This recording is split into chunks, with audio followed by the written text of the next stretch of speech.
brought to you by Silver Pumps. Top quality और consistent performance के लिए सिर्फ सिल्वर पंप्स, नाम याद रखना। किसानों को बहुत उम्मीद है हमारी पार्टी से।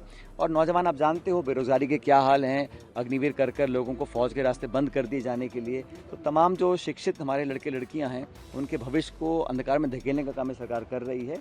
और संविधान के बारे में तो पूरा देश देख चुका है। मैं किसी और दल के बारे में कमेंट नहीं करना चाहता हूँ, मर्जिया जो करें, लेकिन दायित्व जो है इस प्रदेश का और देश का आज भाजपा के हाथों में है। तो जवाबदेही उनकी है। जो लॉ एंड ऑर्डर है, जो उत्पीड़न है, जो शोषण है, जो बेरोजगारी है, महंगाई है, हालात ऐसे बन गए हैं कि लोगों का विश्वास उठ रहा है व्यवस्था के ऊपर से। वो बड़ा चिंता का विषय है। नौजवानों को अगर इस व्यवस्था के ऊपर से विश्वास उठ जाएगा, ये बहुत चिंताजनक विषय हम सब लोगों के लिए है। पार्लियामेंट में, विधानसभा में सरकार जवाब देती नहीं है, प्रेस कॉन्फ्रेंस कोई करता नहीं है, और प्रधानमंत्री जी विदेश घूम रहे हैं, लेकिन देश में क्या हालात है कोई उनको चिंता देखने की नहीं है। तो ये सारी बातों को लेकर हम कल अपनी बात को रखेंगे और एक दिशा मिलेगी प्रदेश कांग्रेस को, आगे किस रास्ते पर चलना है। मुझे लगता है अच्छा कार्यक्रम होगा। कार्यकर्ताओं नेताओं में बड़ा उत्साह है, लोग स्वतः ही अपने साधनों से यहाँ पर आएंगे और एक अच्छा कार्यक्रम यहाँ पर आयोजित होगा।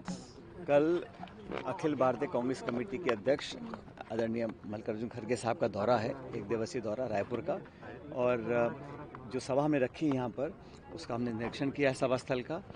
हालांकि बादल हैं, थोड़ी बारिश भी है, लेकिन कार्यकर्ताओं में पूरा जोश है और ईश्वर ने चाहा तो बहुत बढ़िया हमारी सभा होगी। प्रदेश भर से हमारे कार्यकर्ता यहाँ पर एकत्रित होंगे, भारी संख्या में यहाँ पर आएंगे और संदेश लेकर जाएंगे, न सिर्फ खड़गे जी का लेकिन राहुल जी का, कांग्रेस पार्टी का, और इस प्रदेश और देश में जो हालात निर्मित हुए हैं पिछले कुछ समय में वो सबके सामने हैं।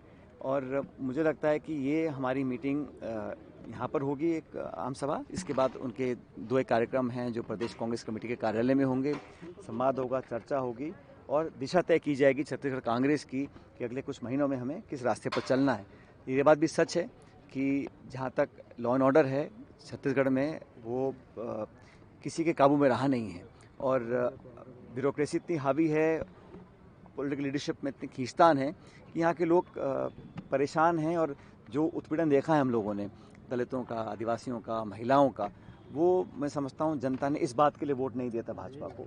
अब 1.5 साल के बाद भी सरकार डबल इंजन है, फिर भी ऐसा कुछ सरकार ने किया नहीं है जहाँ पे हम कह सकें कि जिस बात को लेकर वोट लिया था उस वादे पे खरा निकले हैं। और खड़गे साहब का कल आगमन होगा, इससे कार्यकर्ताओं में जोश भरा जाएगा और अगले 3 साल तक, 3.25 साल तक सरकार तो यही रहेगी, लेकिन ये हर एक कांग्रेस कार्यकर्ता की कोशिश रहेगी कि हर मोर्चे पर जवाबदेही तय करें, सदन के अंदर, सदन के बाहर, और हर मोर्चे पर सरकार को हम लोग जवाबदेही तय करने का एक प्रोग्राम बनाएंगे। और कांग्रेस कार्यकर्ता एक आउटरीच प्रोग्राम हम लोग करेंगे प्रदेश में, अलग अलग गाँव, तहसील, कस्बे, शहर में जाकर अपने पार्टी के लोगों को जोड़ने का हम लोग काम करेंगे। तो मुझे बहुत उम्मीद है कि अच्छा कार्यक्रम कल होगा। जहाँ तक बारिश का सवाल है, अब इंद्र भगवान की कृपा रही तो कल अच्छी धूप निकलेगी और अच्छा कार्यक्रम हमारा होगा। पहले कि आप लोगों ने किसान जवान संविधान नाम रखा है, लेकिन किसान जो है खेती किसानी के भी समय कैसे किसानों को, ये पॉलिटिकल प्रोग्राम हमारे साल भर होते रहते हैं और किसानों के साथ जो व्यवहार किया जा रहा है दोनों सरकारों ने, मुझे लगता है कि सबसे ज़्यादा जो मार पड़ रही है वो अन्नदाता के ऊपर पड़ रही है। चाहे फसल के दाम की बात हो, चाहे खाद डीएपी की उपलब्धता की बात हो, इंश्योरेंस कंपनीज हो, हर तरह से शोषण मैं समझता हूँ किसान का किया जा रहा है। 3 काले कानून सरकार ने बनाए थे, केंद्र सरकार ने, उसको विड्रॉ करना पड़ा। एमएसपी पे कोई कानून नहीं बनाया है। और छत्तीसगढ़ वो जगह है जहाँ से अखिल भारतीय कांग्रेस कमेटी ने घोषणा की थी कि हम चुनाव जीतेंगे तो एमएसपी पे कानून बनाएंगे। ये ऐतिहासिक घोषणा खड़गे जी, राहुल जी ने छत्तीसगढ़ से करी थी। तो यहाँ से किसानों को बहुत उम्मीद है हमारी पार्टी से। और नौजवान आप जानते हो बेरोजगारी के क्या हाल हैं, अग्निवीर कर लोगों को फौज के रास्ते बंद कर दिए जाने के लिए। तो तमाम जो शिक्षित हमारे लड़के लड़कियां हैं उनके भविष्य को अंधकार में धकेलने का काम ये सरकार कर रही है। और संविधान के बारे में तो पूरा देश देख चुका है। अभी बिहार में जो निर्वाचन आयोग करने जा रहा है, इसकी क्या अनिवार्यता थी, क्या समय सीमा इतनी पर्याप्त है कि संपूर्ण राज्य के प्रत्येक मतदाता के माता पिता के प्रमाण पत्र की वो जानकारी ले पाएंगे? क्या लोगों को वोटर लिस्ट से वंचित करने का जो भय है मन में, उसमें कितना लोगों की सत्यता है? ये तमाम सवाल हैं और मुझे लग रहा है कि पिछले कुछ महीनों में निर्वाचन आयोग ने जो कदम उठाए हैं वो लोगों के मन में संदेह पैदा कर रहे हैं। आयोग की जिम्मेदारी है कि प्रत्येक व्यक्ति को वोट का अधिकार मिले। एक भी व्यक्ति, लोकतांत्रिक व्यवस्था में एक एक वोट की कीमत होती है, कोई व्यक्ति जो जिसका अधिकार वोट डालने का है वंचित ना रहे। और यहाँ पर लोग ऐसा समझते हैं, बिहार के लोग, कि जानबूझ के किया जा रहा है। और इतने कम समय में संभव नहीं है कि आप प्रत्येक प्रमाण पत्र लेकर उसकी समीक्षा करें और फिर निर्णय ले पाएं कि वो वोट लिस्ट में रहेगा कि नहीं रहेगा। तो प्रणाली के ऊपर, टाइमिंग के ऊपर बहुत सवाल हैं। संपूर्ण विपक्ष ने, कांग्रेस पार्टी ने सवाल पूछे हैं, कोई संतोषजनक जवाब अब तक मिला नहीं है। खड़गे जी की रैली है और दूसरी तरफ सर कल खड़गे जी की रैली है और दूसरी तरफ म्युनिसिपल कॉर्पोरेशन से लेकर पार्लियामेंट तक के जो जनप्रतिनिधि हैं भारतीय जनता पार्टी के, वो मैन पार्ट में प्रशिक्षण लेने जा रहे हैं। 3 दिनों किस तरह से हम देखें? मैं किसी और दल के बारे में कमेंट नहीं करना चाहता हूं, मर्जिया जो करें, लेकिन दायित्व जो है इस प्रदेश का और देश का आज भाजपा के हाथों में है, तो जवाबदेही उनकी है।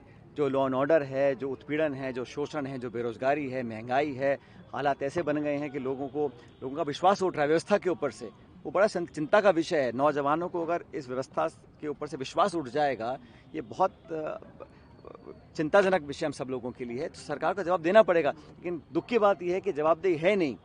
पार्लियामेंट विधानसभा में सरकार जवाब देती नहीं है, प्रेस कॉन्फ्रेंस कोई करता नहीं है, और प्रधानमंत्री जी विदेश घूम रहे हैं, लेकिन देश में क्या हालात है कोई उनको चिंता देखने की नहीं है। तो ये सारी बातों को लेकर हम कल अपनी बात को रखेंगे और एक दिशा मिलेगी प्रदेश कांग्रेस को, आगे किस रास्ते पर चलना है। मुझे लगता है अच्छा कार्यक्रम होगा, कार्यकर्ताओं नेताओं में बड़ा उत्साह है, लोग स्वतः ही अपने साधनों से यहाँ पर आएंगे और एक अच्छा कार्यक्रम यहाँ पे आयोजित पिछले होगा। जो आपने कहा था प्रेस कॉन्फ्रेंस में कि एक शक्ति प्रदर्शन है, यहाँ पे भी मान के चले कि खड़गे जी मैंने ऐसा कभी नहीं कहा। हमारी पार्टी बहुत पुरानी पार्टी है, मतलब unity है, आज़ादी हम से एक लेकर साथ आज हैं। तक कांग्रेस पार्टी ने अपना ऐतिहासिक जिम्मेदारी को निभाया है। पूरा दल, पूरी पार्टी, पूरे नेता एकजुट हैं, और हमारे जो विरोधी दोस्त हैं जो भाजपा के हैं, वो चाहे कितनी कोशिश कर लें, चाहे कितनी बहानेबाजी कर लें, चाहे कितनी खबरें प्लांट करा लें, लेकिन पूरी प्रदेश कांग्रेस और पूरी AICC का जो एकजुटता है, वही एक उम्मीद बची है आज की देश की जनता।